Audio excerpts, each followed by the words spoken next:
of the IEEE Software Editorial Board, authoring the regular Tools of the Trade column. He also served as the editor-in-chief of the same IEEE Software magazine over the period of 2015 to 2018. As a developer, he has contributed to code that ships with Apple's macOS and BSD Unix. He is also a developer of UML, Graph, Git issue, and many other open source package libraries and tools. Today, Diomidis is our distinguished speaker. He will talk about how architectural elegance, components, and reuse shaped the evolution of Unix. So, if you happen to be anyhow interested in the topics related to SBCARS, this talk is absolutely for you. Without any further ado, let's welcome Professor Diomidis Spinellis. Please be welcome and have fun. Thank you very much. Thank you for the kind invitation. It's my pleasure to be addressing this conference, and thank you for the introduction. This is joint work I have performed with Paris Avgeriou from the Institute for Mathematics and Computer Science at the University of Groningen. Before I begin this talk, let me remind that last year we celebrated Unix's 50th anniversary. So Unix started its life in 1969, and last year was its 50th anniversary. So let's take a moment and think about the people, the men and women who were behind Unix's development. If you're carrying an iPhone, an Android phone, or using macOS or Linux, you're benefiting from the idea and code of Unix. So let's applaud these amazing scientists of what they have given us. A lot of time has happened from 1969 until today, from the 1970s, the 1980s, the 1990s, 2000s, 2010s. How has the architecture of Unix evolved over that time? From Thomson and Ritchie, you see them here, programming a PDP-11 through a typewriter in 1970s, to Bill Joy and the Berkeley team at the Computer Science Research Group at Berkeley, hacking Unix on the VAX computer in the 1980s, to this century's style of modern open development communities. Before looking at it, let me go back a few years in between, 1991, when Richard Gabriel wrote a famous essay titled Lisp, Good News, Bad News, How to Win Big. In that essay, there was a section titled The Rise of Worse is Better. There, Richard Gabriel argued that some people of the MIT and Stanford style, as he said, argued that a design should get things such as simplicity. The design must be simple, both in implementation and interface. And this is more important for the interface to be simple than the implementation. The design must also be correct, and incorrectness is not allowed. It should also be absolutely consistent. If it's slightly less simple in order to be consistent, so be it. And completeness should cover as many important situations as practical. He contrasted this approach, which I think many of you think, well, that's obvious, that is correct, with another approach. He titled it, Worse is Better. This has slightly different things. It says, yes, simplicity, but the design must be simple both in implementation and interface. And it's important for the implementation to be simple than the interface. Also for correctness, design must be correct for all observable aspects. So it's slightly better to be simple than absolutely correct. The same for consistency. The design must not be overly inconsistent, but we can sacrifice consistency for simplicity in some cases. We can also drop those parts of the design that deal with less common circumstances. And on completeness, the design must cover as many important situations as practical, and reasonably expected cases should be covered, but you can sacrifice completeness in favor of any other quality. So Gabriel argued that Unix and C are examples of this school of design, and this was what we will see today. We'll specifically discuss about the history of Unix, the forces and lessons of Unix architecture evolution, look at the data sources I am using, the major architectural design decisions, and associated quantitative results and qualitative results. Based on those, I will present a theory of operating system architectural evolution. Let me start with the history. Unix was born in the famous AT&T Bell Laboratories, a place where no less than 8 Nobel Prizes were born. Also 3 Turing Awards, and things that were invented or developed there include radio astronomy, the transatlantic cables, the transistor, the charge coupled device, the thing that powers your mobile phone's camera, the theory of communication, lasers, radio satellites, the C, C++, and awk programming languages, fiber optics, TDMA and CDMA multiplexing used in cell phones, and of course, Unix. Unix started its life out of a failure. Going back in the 1960s, MIT and NTT Bell Labs and General Electric collaborated on another system, a very influential system, called Multics. This was overly complex. It was in the style of philosophy that Peter Gabriel discussed, and it wasn't going very well. So it was overambitious for what the computers at the time were capable of doing. So at that point, Bell Labs pulled out, and Ken Thompson, Dennis Ritchie, and Doug McIlroy, and Joe Sana went off and developed an unnamed system, didn't have a name at that time, on a PDP-7, a much smaller computer than what was hosting Multics at the time. Based on their work, because their ideas seemed interesting, they created a funding proposal for the department to buy a PDP-11 in order to develop what they could be described as a word processing facility. The history of what continued after that was quite long and complex. You see here many branches of Unix that started from that unnamed PDP-7 version appearing on the top and moving to both commercial and open source versions derived from that code, such as code that powered the Sun computers or HP or Solaris, Open Server, Unixware, and macOS.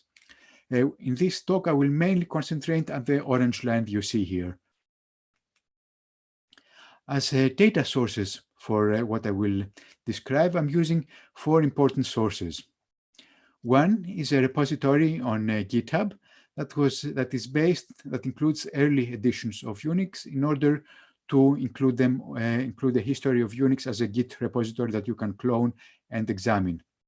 We're fortunate to be able to do that because in 2002, Caldera released those early versions of Unix, so the research editions running on 16-bit Unix versions and 32-bit 32V Unix, with something that, if you squint enough, can be considered as an open source license. This meant that I could download it and create copies that could be uploaded on GitHub. Also, early editions weren't available on a machine-readable form. One important release, the first research edition, has survived through an appendix available on this letter that you see here, that includes typewritten listing of that version, 1972 version. As you see here, complete instructions and comments in PDP-11 assembly. So you can go to github.com, the Spinellis Unix history repo, and download this repository, which includes, among other things, the research editions that came out of Bell Laboratories, the PDP-7 version and the 7th research editions. Then a number of editions that came out of Berkeley. Those that you see in square boxes are available as snapshots, and I developed a technique to make snapshots appear as Git editions with correct timestamps and contributors. And at that point also, Berkeley started using a source control system called SCCS. So these are some of commits are real commits that happened at that time, transformed into Git commits. And then open source editions, the ones you see in green, that came out of Berkeley. Those are partial snapshots, so only code that was developed at Berkeley could be open sourced at that time. And then work that was done by volunteers on the FreeBSD system and 386 BSD, with FreeBSD covering all editions until today. Here is a picture of the provenance of the code. So in each different bar, you can see in one color what was on the top of the bar, what was introduced on that edition, but below it, code that has survived from previous editions. So if we go to 4.3 Berkeley edition, we see that has a significant amount of the 7th research edition code, the orange one, plus additional code introduced there. And you see that each new edition introduces new code, but takes some code survives from previous editions. And in fact, if you do git checkout on some editions of Unix and you run a git blame on that, you can see through this git repository I talked about, code that was written in 1979 by Dennis Ritchie, and also with code that was written in 2009 by Ed Schuten, for example. So the provenance of the lines is correctly available on the repository. Here you see a timeline of what is included here with specific additions and commits from the point where version control was used and onwards. The second source was, of course, books that are available regarding the design and implementation of Unix, such as the ones you see here. The third source are manuals. So some manuals are available, some others, such as the ones you see here, I was able to recreate by going back to the source code written in TIROF and rerunning the shell scripts of the time, feeding them to GROF, and recreating the manuals in their typewritten form, as was in 1973, NROF, or in the typeset form, as was done in 1973 November for the fourth edition. Finally, the fourth source of data is another repository and a web page. You can find it under github.io, Spinellis github.io Unix History Man, which provides a visualization of the evolution of Unix facilities. So Unix facilities are documented in sections of the Unix manual. The first section contains the user command, the second the system tools, the third the C library functions, and so on. So what you can find there is a timeline of where each facility appeared. We see here, for example, that the boot system call that first appeared in the third research edition and how long it survived. So the boot system call only was available in the third edition, whereas the CSW system call was available until Berkeley edition 2. And pipe, of course, appeared on the third edition and has been available until today. This allowed us to see how long when each thing appeared and how long it survived. Based on that, we created a list of about 500 architectural design decisions.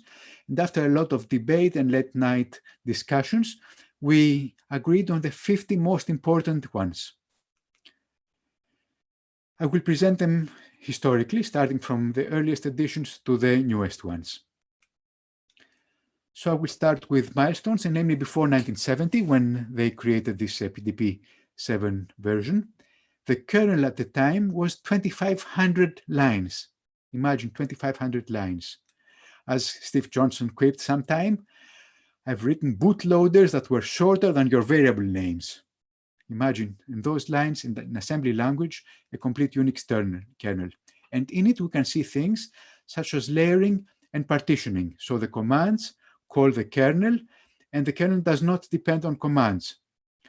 Commands are also grouped together through their name, and partitioning is done through a naming convention. So you see here that the editor is named ed1.s and ed2.s. S is for assembly language, and the kernel is s1 to s9.s, who have clear partitioning. We have process management. Here you see the listing of the fork system call. We have descriptor management. There are calls fget and fput to get and release descriptors. These are used for read and writing. We have a separation of file metadata from file naming. So here you see the famous inode that exists until today, and the system called namei that converts a name into an inode. You think about that there are systems now that do not offer this support. And for this, you cannot, for example, change the name of a system of a file that is opened by another process in some other systems, not Unix. In Unix, you can do it because there is this separation of metadata from naming.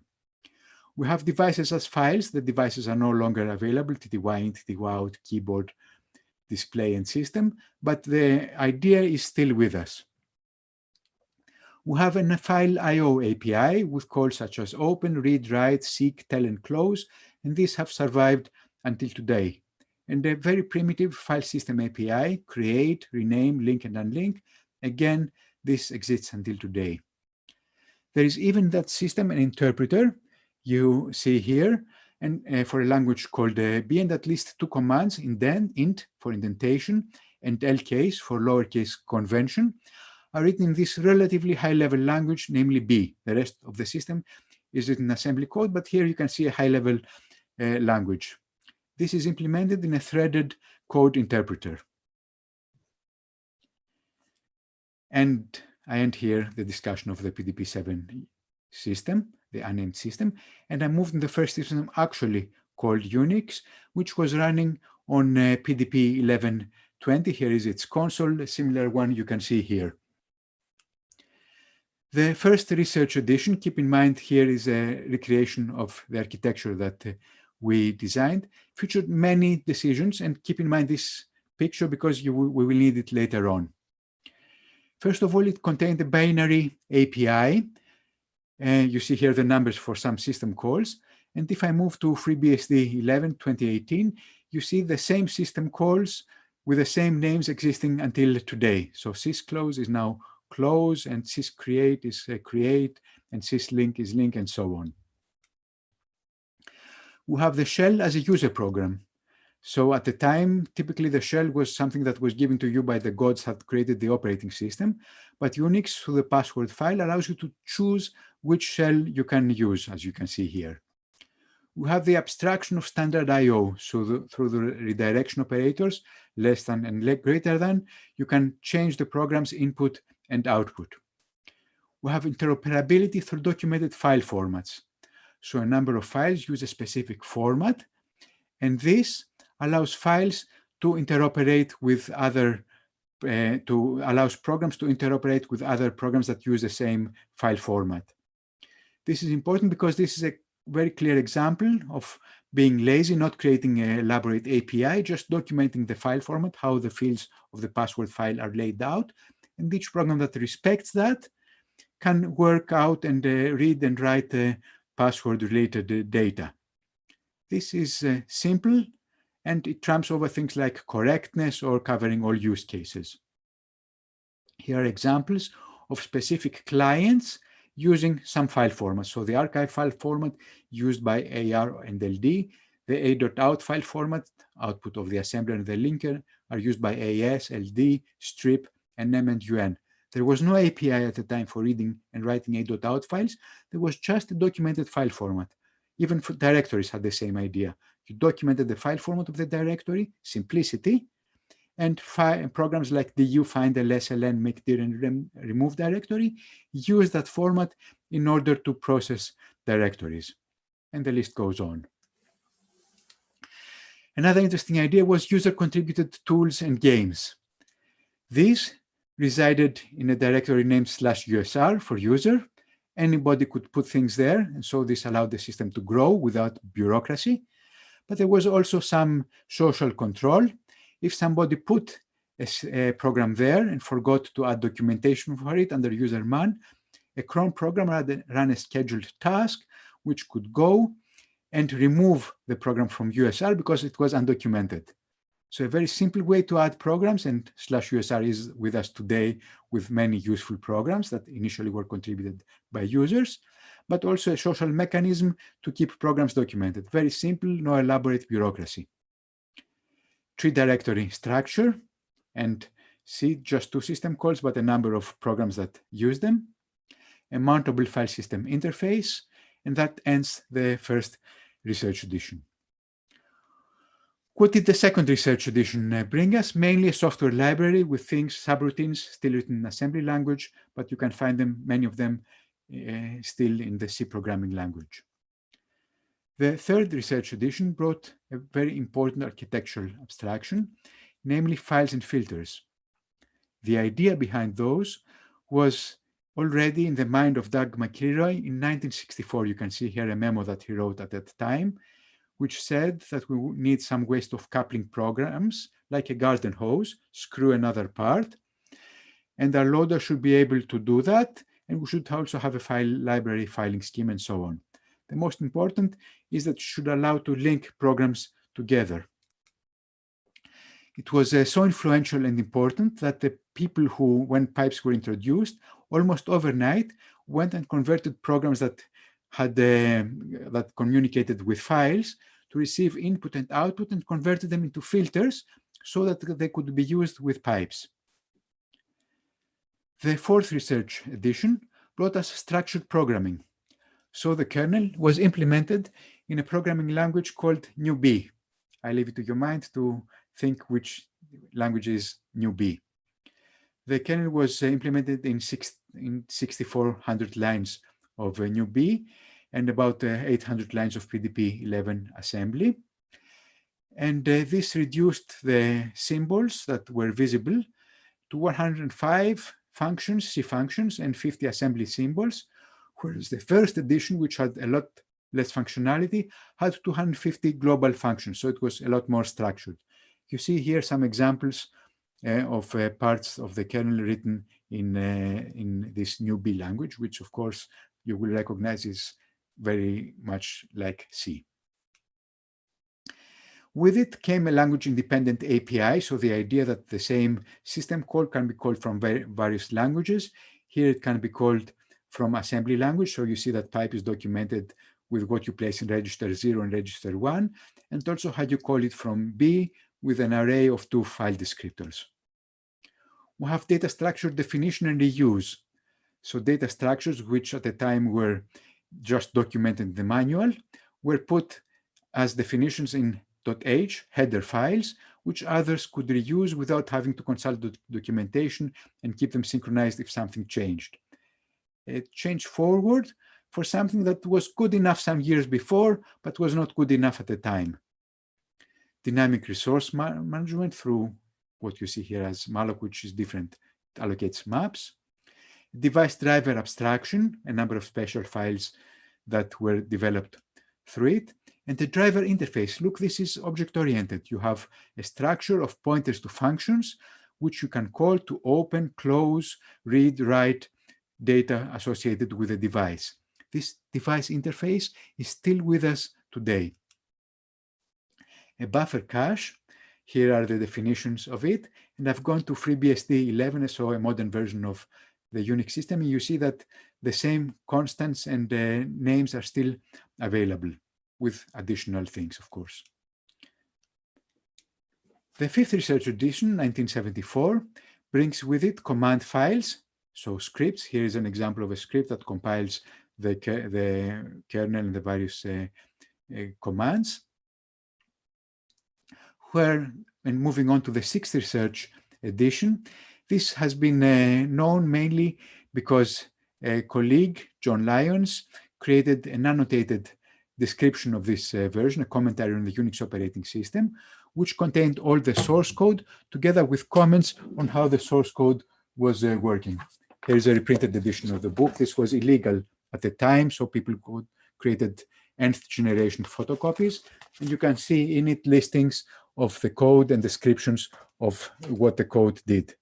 This was very important because for the first time people could see how an actual operating system was designed and created. It included a portable C programming language, and if you see here, you can see many functions that are available until today, until in the modern version of the C programming language. Moving on to the seventh research edition, some say that the seventh research edition is an improvement not only from its predecessors, but also only over its successors, jokingly, of course, because it had perhaps the right balance between simplicity, elegance, and functionality. An important idea that was advocated at the time was that Unix could be used as a virtual machine. So Dennis Ritchie said that they think it may be easier to port Unix to a new piece of hardware than to port a complex application from Unix to a new operating system. they were having a problem of porting things from one system to another, from say Unix to IBM 360 to VMS to another to digital operating systems at the time. And what Dennis Ritchie said, he says, instead of porting a whole program, it's easier to just port Unix, and then you can have the programs run on many different things. And you can see it nowadays when you can have the same Unix programs running on a Raspberry Pi to a supercomputer. It also offered dynamic memory allocation and the STDIO library, static analysis in the form of lint to find bugs in lint programs, such as the lint we find in our pockets. Environment variables. So the idea that you can put somewhere in memory a key equals variable, a value, just this simple structure without any other prescriptions. But this was adopted to offer the simple interface in the kernel to store those things, in the shell a syntax to assign them, in the C library to obtain the environment variables. But other than that, people could use them for any purpose. It was used for the path, for the home directory, for specifying terminals, and so on. Another example of using convention and the simple interface rather than an elaborate API. The system also came up with language development tools in the forms of Lex and Yak, lexical analyzer generator and the grammar parser generator. And this was a big success. 12 clients or other programs were written using those two tools, awk, BC, CPP, egrep, EQN, Lex, the M4 macro processor, make, the portable C compiler, NEQN, struct, and so on. And this also enabled another powerful idea, the idea of domain-specific languages. So you see here many languages that are targeting a specific domain. They are not general-purpose programming languages. Close to the idea of this New Jersey style, it also documented the file system directory hierarchy. This is the corresponding manual page, which said we are not specifying with great prescription exactly how what will be put where, but we are giving you a hierarchy where you should put things. And this has survived until today and has allowed the system to evolve. The 7th edition was the last edition that came out of the Bell Labs, but at that time, Berkeley University, which you see here, also started toying edition. The 6th edition had already gone to Berkeley, and Berkeley released some software distributions. These were not complete Unix distributions. They were software packages, things that we see until today from open source distributions. So it included some packages such as the C shell, the X editor, a mail program, Pascal, and termlib. FreeBSD, on the other hand, 1979, was a complete distribution containing the kernel and user programs, with the most important addition being virtual memory paging. So virtual memory was introduced because they were using a more powerful computer, the VAX. It was substantial piece of code, almost 3,000 lines out of the 16,000 lines of C source code in the kernel. FreeBSD in the 1980s, here you see a tape of it, offered a regular expression library. At the time, there were 5 different implementations of regular expressions in awk, sed, ed, grep, and expr. Unfortunately, at the time, only one client took advantage of this regular expression library. It proved that getting people to adopt it was an uphill battle. So no refactoring was done to add it to those tools, and people did not rush to adopt it. At 4.3 BSD, another 2 tools were using it, DBX and RDist. And in modern FreeBSD, 4 replacements have been made, so ed, grep, sed, and expr are now using the regular expression library. You see how difficult it is to get the people to reuse functionality if you are late in providing it. The system also offered optimized screen handling, which allows us today to create terminal emulators. At the time, it allowed you to move from a teletypewriter to a glass TTY.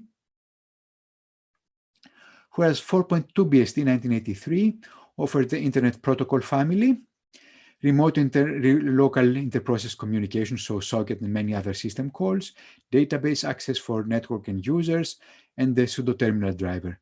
So you see that users who were, and other things that were stored in plain files, now, many years later, obtain the proper API. I think the people there overdid it. So they had all these system calls you see on the right, but a few daemons and programs that actually use them. 4.3 Tahoe distribution 88 added another important idea, the idea that the same kernel could run on many CPU architectures. So the complete kernel had lines that were VAX specific, Tahoe specific, and machine independent. And this allowed the kernel to be ported and be used and maintained across all architectures, whereas in the past it was ported to a new architecture but was not maintained concurrently, just as Linux and FreeBSD nowadays run on multiple architectures from the same code. It also introduced time zone handling, which was important because it was a community contribution and it separated the time zone rules from the code. So we see that we started accepting things from the community. 4.3 BSD Rhino added the packet forwarding database, a rootd, and the virtual file system interface. Earlier I talked about a virtual device interface. So this tells us how we talk not to device drivers, but at a higher level to file systems. We can, through function pointers again, run a lookup, open, close, access, find if we can access a file, read, write, run an ioctl, select, mmap, fsync, and seek. You see here the layers where the system calls go now from the top file system down to the UFS layer.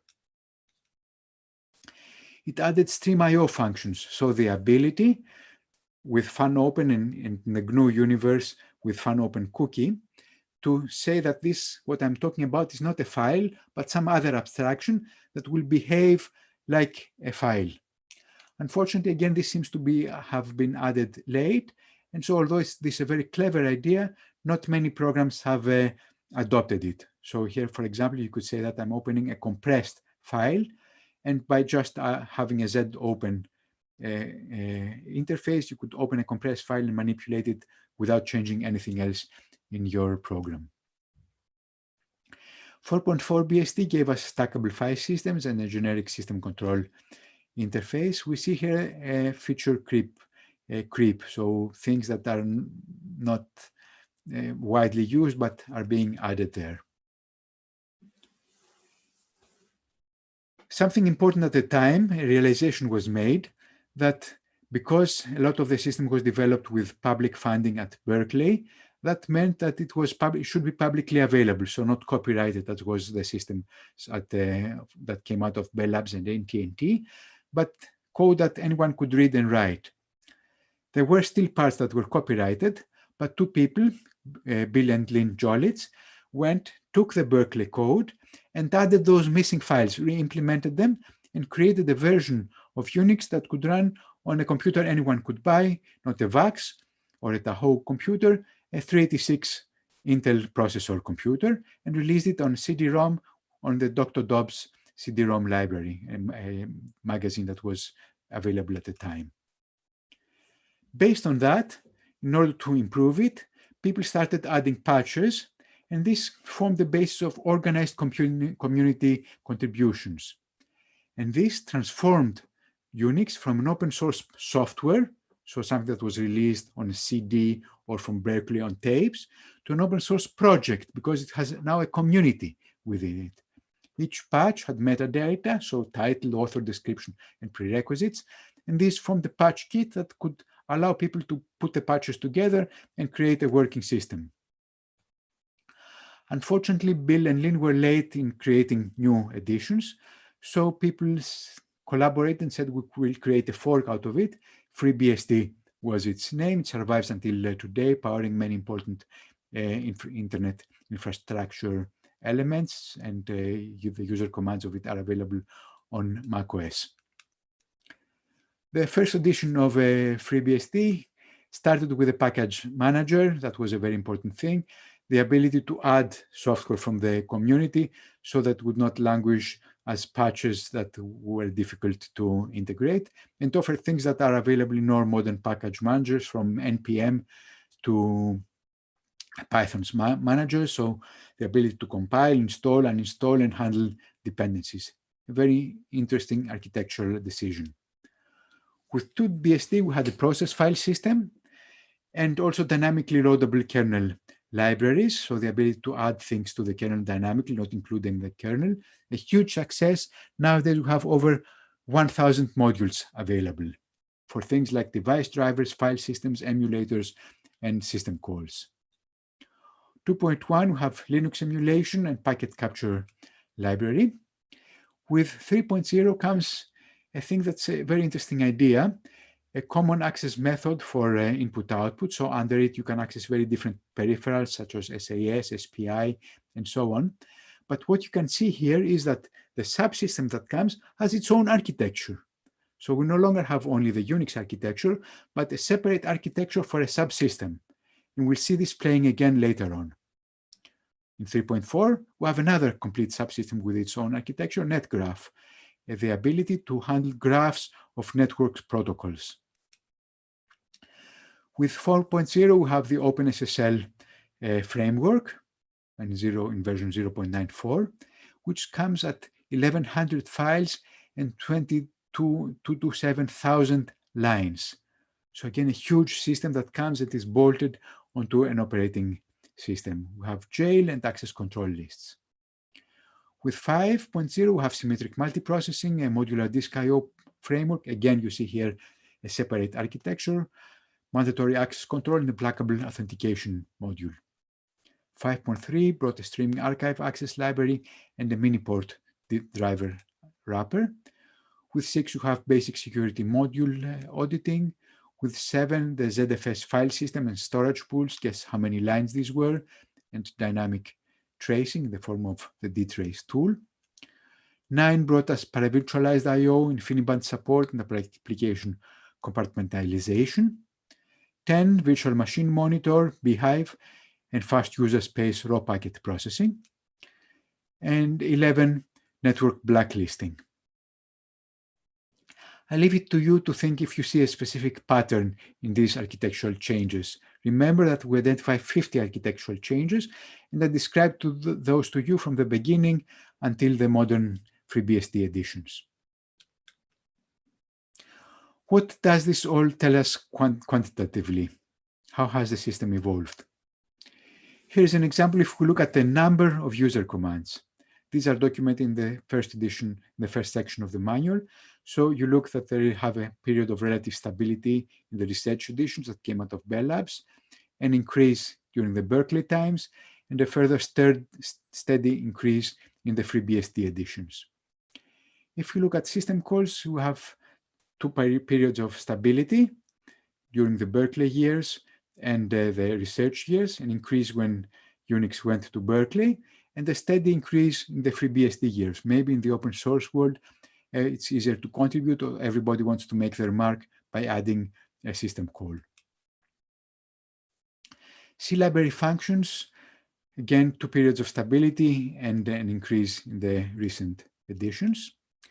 With devices with C, a constant increase, perhaps because devices are following what the hardware is available and we have to add support for each new device. For file formats, you see something different. You see stagnation in modern editions. What does this mean here? Our idea is that file formats as a way to communicate do not cut it anymore. Things are too complex and we need proper APIs, and APIs are not as expensive as they were at the time. They can be easier introduced. Perhaps there's a wider community to create APIs, and therefore communication through file formats, which is a good enough mechanism, is no longer the in thing. System commands follow a general increasing slope, showing that we can always have better and more system commands, and documented kernel interfaces also increase over time. Let's look now at a picture of quality. Here we have measured the mean cyclomatic complexity of commands, the library, and the kernel. And what is interesting here is that in all 3 dimensions, we see a rise, so the systems are becoming more complex, and then remarkably, after the 2000s, a fall, which means probably that our community has learned some, perhaps painfully, some lessons, and has started writing less complex code, which is apparent through lower cyclomatic complexity. We thought this is something associated with the AT&T and the Berkeley and FreeBSD editions of Unix. We went and looked also at GNU Linux, and we saw that both the Linux kernel and the GNU commands and libraries also demonstrate this flow, this reduction in cyclomatic complexity. Based on this both qualitative evolution that we saw, so what was introduced in each edition, and also on the qualitative elements that I described and the quantitative evolution figures that I showed, we formed the theory of architectural evolution. So Paris and I sat down and tried to see what we could tell about the evolution of architecture. First, we looked at the form and pace of architectural evolution. One thing we said is that many core architectural decisions are taken at the beginning of the system's lifetime. Remember how many things of those that I described, the 50 things that I described, happened at the beginning, here marked with yellow. However, also, most architectural decisions survive over the system's lifetime.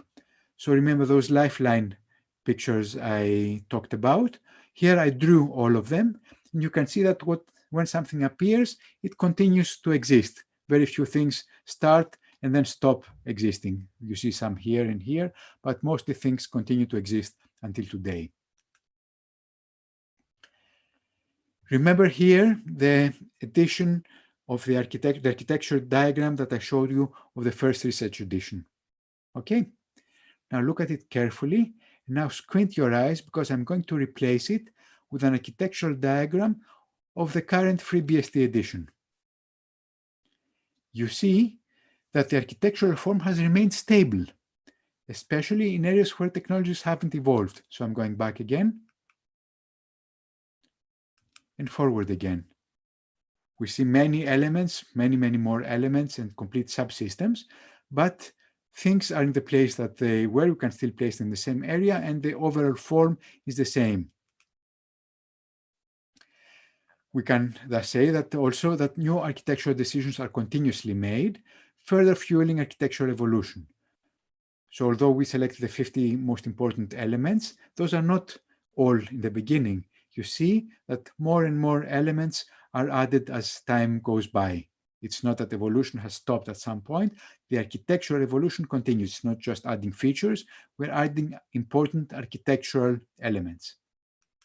However, we say that the rate of architectural decisions declines over the system's lifetime. So look, until the first 20 years, so until 1980, we found about 40 important architectural elements. And in the next 40 years, from 1980 until today, we found about 45 additional architectural elements and design decisions. What can we say about the accumulation of architectural technical debt? One thing we found is that architectural decisions offering features that are either similar to existing ones or remain underused. So as time went by, the one from architectural debt is that some decisions are made and they replicate functionality. So we have nowadays not one system call for reading things, but read, pread, readv, preadv, receive from, and receive message. So 7 different calls that read something from a descriptor. For logging, we have the files under var log, we have syslogd, we have act, and auditd. For permissions, we have the user group other initial model, but we also have access control lists and mandatory access controls. And for multitasking, we have both threads and processes. However, one other thing that we found out, as I said earlier, is that debt is systematically paid back despite the increasing size of the system and its complexity. So people are actively trying to pay back debt. Now, the last 5 things that we can say about the theory of operating system evolution concern the forces of architectural evolution. Remember, initially I talked about the triumph of the New Jersey style and New Jersey concept and approach. What are the forces behind this architectural evolution? First, the use of conventions instead of enforcement facilitate evolution by reducing effort and offering flexibility. What do we have here? In numerous occasions, I indicated some on the back, the system allows you to follow a convention and doesn't offer you prescriptive guidelines on how to do something. You want to store some data, just use a text file. How you structure the file is up to you. The convention is that we have files separated into lines, perhaps separated into fields by some character, but it's up to you what you can do. This is very easy to create, so a single function, getC, allows you to read such files, no complex API. Try to see how you can read the file on an IBM 370 operating system.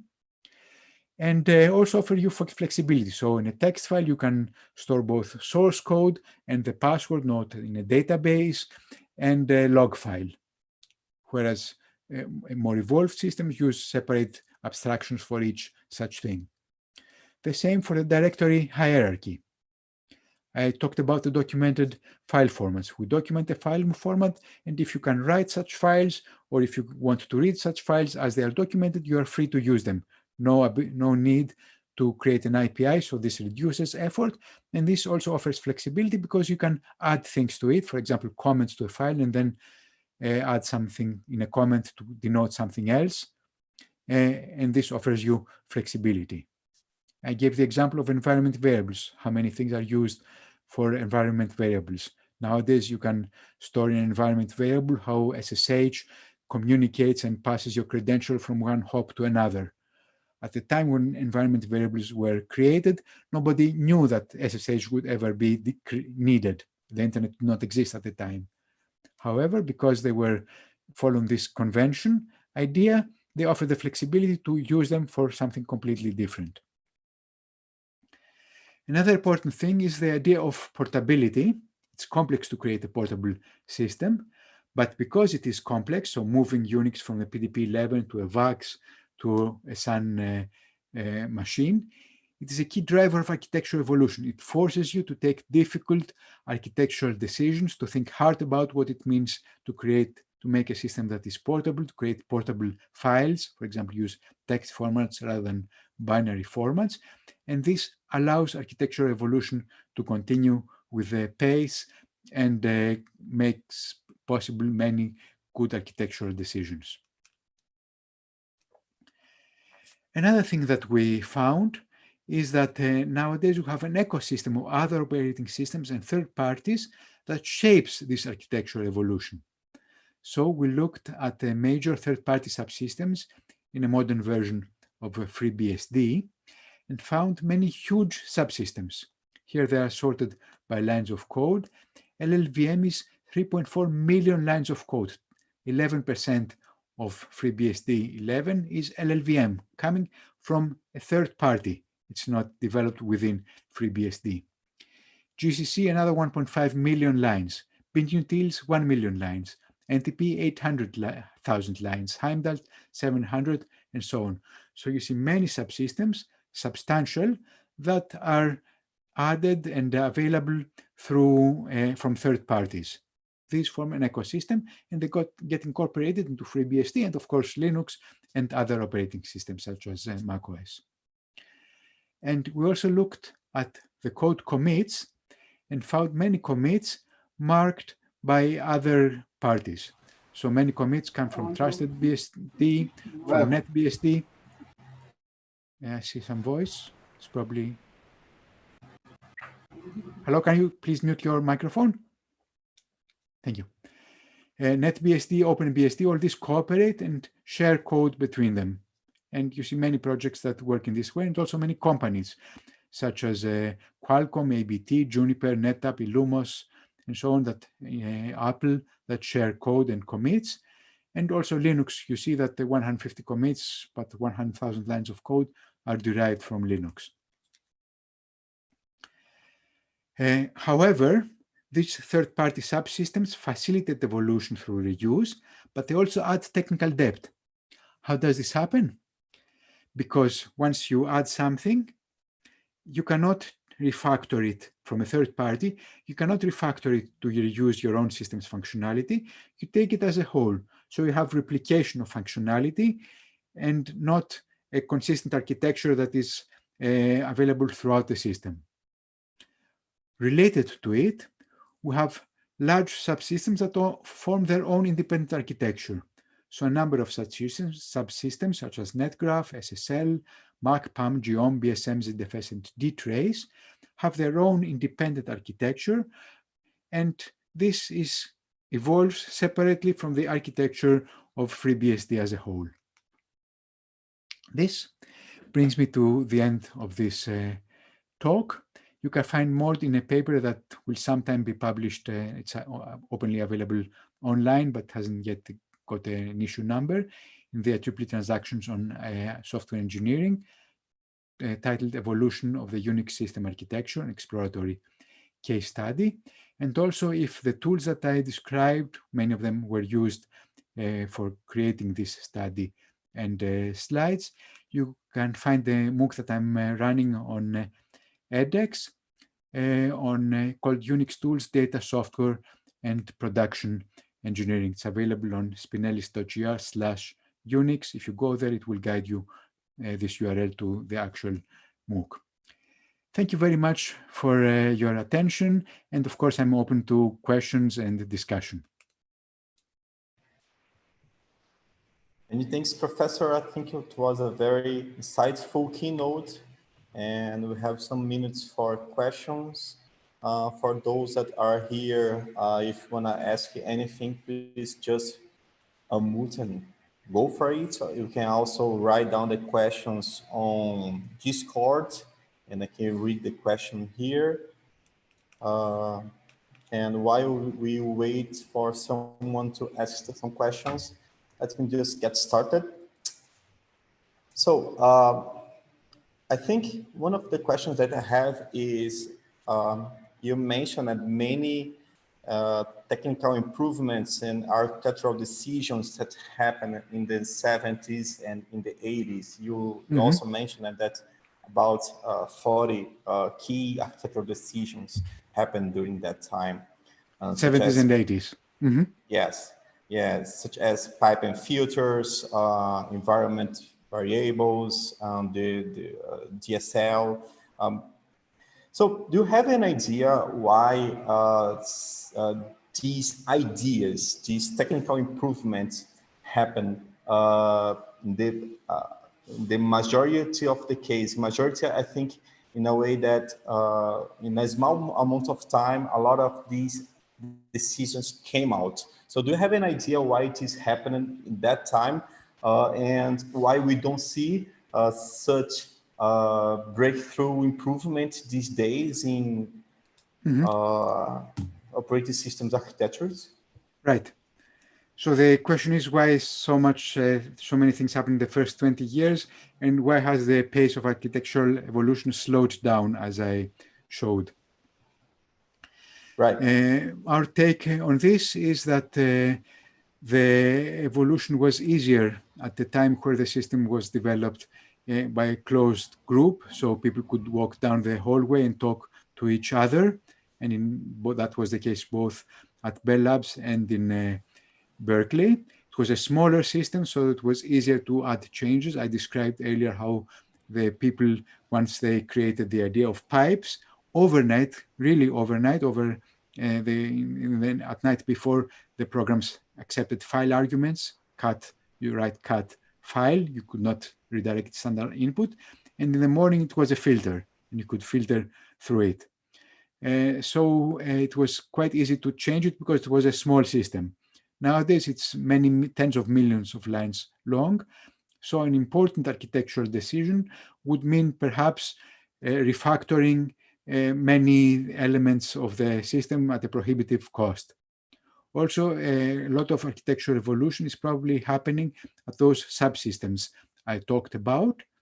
And so we do not see it at the level of the system as a whole, but in those subsystems which we did not examine individually. Perfect. I think Fernando has a question. Please, can you ask the question, Fernando, or you want to write down and I ask for you? Hello. Hello, Diomidis, right? Yes, thank you. Pronounce correctly your name. First Excellent. question. Diomidis. Okay. Thanks for the great talk. I was really looking forward to hearing and seeing it. I felt very old when you talked about Dr. Dobbs because I used to read it, and Same here. you talked like it's a gone thing. I felt very, very old. Anyway, we hear a lot about how influential Unix is, and we don't just hear it. We can see it. It's clear. It's everywhere. And it's very pervasive in the OS landscape nowadays. But would you highlight, we also hear a lot about these early architectural ideas that carry on until today, Doug McElroy and etc. But would you, can you highlight some architectural ideas, some important decision that was made early on that has been proven to be wrong or not as adaptable as some others? Right. That's a very good, interesting question. So what mistakes were made? Let me just begin by saying that when they asked Ken Thompson what he would change, what he said that he would name the create system call, that's spelled creat with a T in the end, as create. So he would add an E. Rather immodestly perhaps, but I think he was justified to say that. So what mistakes were made at some points? I think in the later years, interfaces were added, facilities were added that were underused, and we saw duplication of functionality. Networking was added on in a way that's not orthogonal to the rest. So when we had the devices, we have all devices under /dev, and everything is a file on Unix, but networking lives in a different world. So this is perhaps something that is not, could have been done better. Of course, there were valid reasons for it not being the case, but maybe that was an important shortcoming. Okay, it sacrifices consistency, sort of. And if are there more questions, Gustavo? Because if not, I have another one. Go for it. Okay, this is completely speculative, but Diomidis, since you're the guy who seems to know all about this, why don't we hear more about new OSs? I mean, is Unix like the pinnacle of OS design, and it just, you know, disencourages anyone to go and try and build a new system? What's your take on this? Well, yeah, that's again an excellent question. The bar is quite high, and it's not just a matter of design, it's also of the available facilities. So if you want to create a system today, you cannot write a 10,000 line kernel and be ready. It has to offer at least what Unix has plus more. And this is a very high bar. People will ask you to be compatible so that it can run Node on it, and it can run on phones and whatever.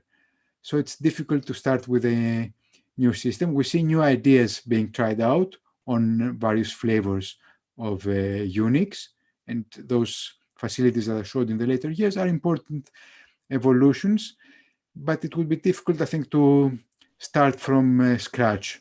If it would be the case, it would be a very small system for a very, I think, specific purpose. Okay, barrier to entries, yeah, it's too high. High bar, okay. Very complex. Okay, thank you very much. Thank you.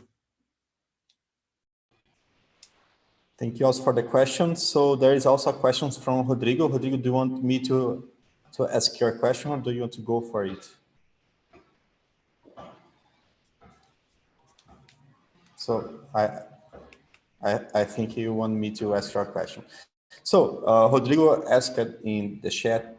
Okay. So Rodrigo asked in the chat if you have an idea about the number of contributors growth through these years. And he has actually two questions. The second question is what kind of control has been employed to integrate the contributions from different companies and institutions in the more recent FreeBSD versions? Mm-hmm. Okay. So the number of contributors, if you look at the number of core contributors, so those who have access to the repository and they can directly contribute code, it's in the hundreds. It was in the tens during the research edition, so Bell Labs and Berkeley time. The other question, but of course, if we look then at the subsystems that are integrated, it's in the thousands, because many thousands contribute to each one of the projects, the major projects that are bundled together to create FreeBSD. The other question is the matter of control. What of course is happening is that not anybody can commit code to FreeBSD. Only members of the contributor group can commit code. If somebody new comes in, they have to demonstrate competency, and then they get also mentored for a long period of time to ensure that the code that they contribute is of the appropriate quality and follows the expected standards. And another control is that when something is committed, it is reviewed. And this also happens for third-party code. Of course, some systems are more trusted than others. So if you have LLVM, I don't think that every change in an LLVM is reviewed. When a new release comes out, implicitly it is trusted to be an improvement over the previous one. It is tested that there are no breaking changes, and it can be included. Perfect. So just a reminder that you can also ask questions on Discord and here in the Zoom chat. So do you have any other questions? I have one. Please go ahead, but I don't know who said. Paulo Borba. Please, Paulo. Okay. And thanks for the talk. It's interesting that you said that one of the main forces behind Unix design was simplicity. I see your point and I understand it, but how you consider another aspect, scalability? Because, for example, Git as a counterpart is widespread these days. It's not so simple, some people say, and but it's very scalable.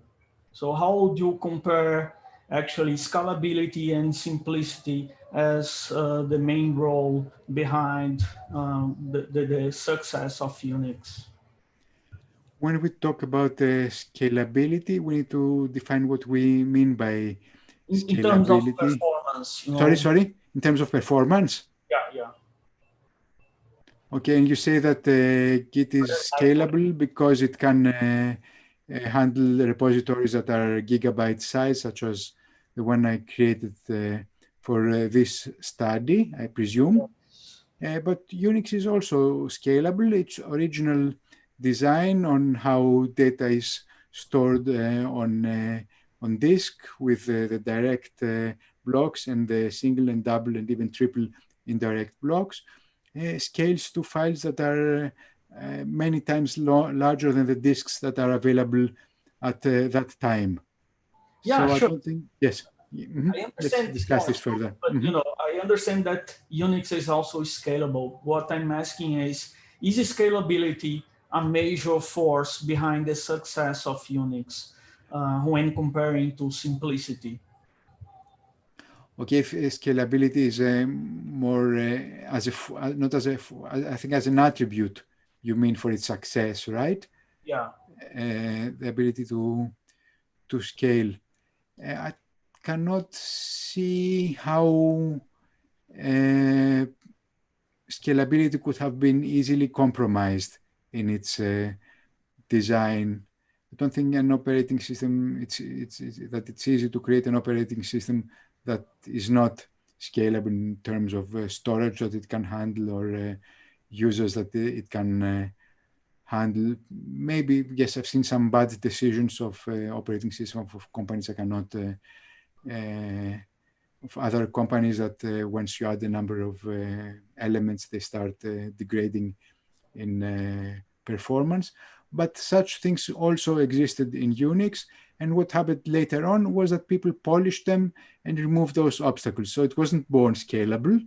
Scalability was added in those dimensions that were needed as things became apparent. It started simple, perhaps not scalable in all dimensions, and scalability was added later on, where needed. Whereas Multics started complex with scalability at the beginning, with orthogonality from the beginning, from its design, with correctness and feature and the number of features to be supported from its beginning. The theory behind it was beautiful, but it collapsed under its own weight. Okay, thank you. Any other questions?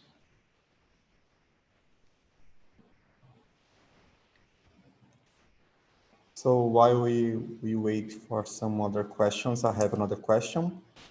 So there is this mythical mammoth book that Fred Brooks wrote when he was working on the IBM operating systems, that he has one take that was quite interesting, that we should plan to throw away or something like this. I don't remember. Yes, exactly. The chapter is named "Plan to Throw One Away." Right, and you showed that I don't know which version of BSD. Actually, they place a lot of effort on refactoring to improve the code base and some quality attributes of the operating system. So why do you think that they didn't follow this idea of throwing away? It was too late for throwing away, or do you have any idea? Okay, why was it thrown away? First of all, one system was definitely, two systems were definitely thrown away. The first one written in PDP-7 assembly language. This is incompatible with PDP-11 assembly language. So this was thrown away in the sense that it was rewritten in PDP-11. The design persisted, but the implementation changed. And again, from assembly language to B or C programming language, again, it was rewritten. The ideas, again, were there. At the time Unix was to Berkeley, it was large, it was working fine, so there was no need to throw it away. It was also too late, but it was perfectly feasible to improve it in various dimensions. In fact, a pattern emerged where the even versions of Berkeley added more features, and the odd versions polished them, and the performance improved them in order to make them better. In fact, at the time there was a fight whether they would base the internet infrastructure on DEX software or Unix, and there was a case where they claimed a study that claimed that the other system was superior to Unix. So what happened was that the CSRG staff went and worked very hard to remove those things that were not as fast or as performant as needed. And also they went through the study and they explained why it was false for the new system that they quickly implemented. And the rest, as we say, is history, because in fact, the internet was built with building blocks of the Berkeley Unix. Perfect, so they already did. Good, so do we have any other questions? We have still time for questions.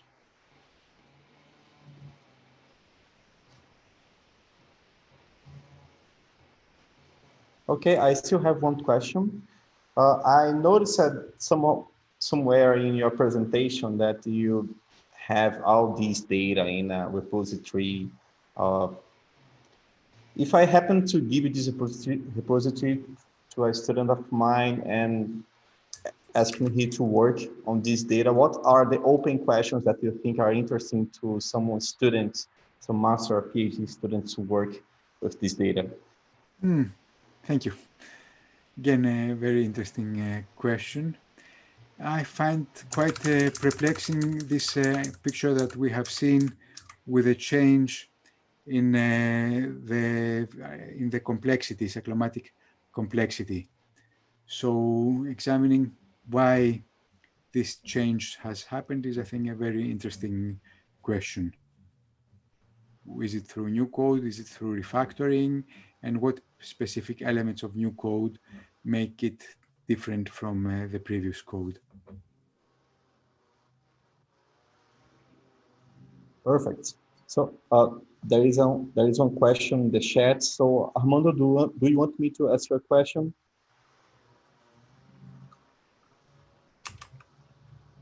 So I think the question that he was asking somehow related to what I just asked. Is there any issue tracker specific to manage the technical debt in Unix? First of all, let's clarify, when we talk about Unix, there is not one Unix, unfortunately, or fortunately. There are many different versions and flavors. The ideas of Unix exist in a number of systems, including systems that do not share any code that directly that was developed at Bell Labs, such as Linux, for example. It was written from scratch as a system that followed the ideas of Unix, but not the code, to systems that have evolved from code that was developed at Bell Labs. So there is a direct line that starts at Bell Labs, continues at Berkeley, and continues with NetBSD, FreeBSD, OpenBSD, Dragonfly BSD, and so on.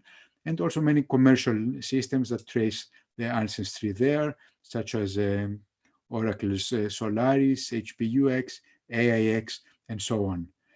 I don't think there is an issue tracker. I don't know of an issue tracker that tracks specifically technical debt, but various teams are aware of where technical debt exists, and they occasionally have efforts to reduce it, for example, through Google Summer of Code or specific projects that aim at removing technical debt.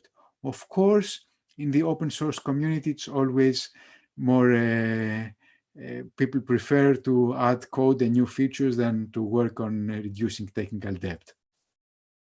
And maybe, Gustavo, that would be another interesting study that can be done on this repository. Thanks. So, do you still have questions? I have one. I don't know if the final question, but I still have one question. So I don't know about Unix and its variation, but the Unix kernel is very known to be industry driven. A lot of companies put a lot of money to employees to work on the Unix kernel. I don't know about Unix, FreeBSD, and whatever. But do you have any take when this change happened, when the community started to move it from open source community to an industry community? How and when did this happen? There's a complex history behind it. I can relate it if you want. At the beginning, Unix was developed in a research laboratory, and people were rather cavalier about sharing it. So if you wanted a version of research Unix, you could talk with people at Bell Labs, and you would get a tape with a note on it, "Love Ken." As it also, AT&T at the time was not allowed to use Unix commercially, so to sell it or license it, because it was a monopoly. It had a monopoly on the telephony in the United States. And for that reason, it was restricted into branching into other domains.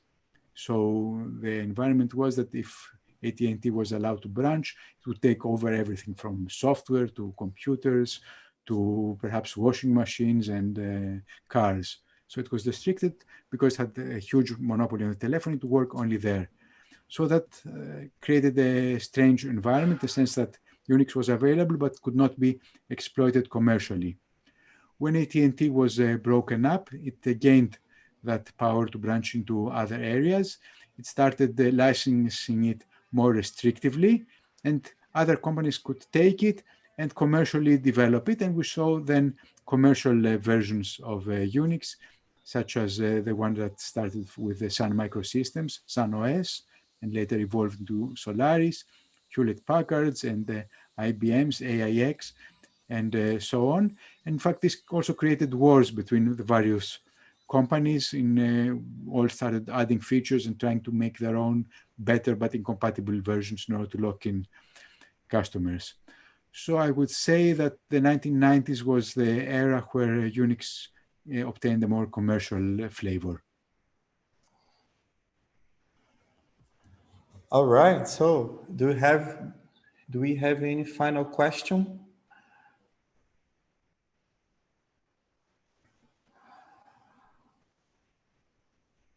Okay, so if I would ask, can you please go unmute and thank all together Diomidis for this great and very insightful talk.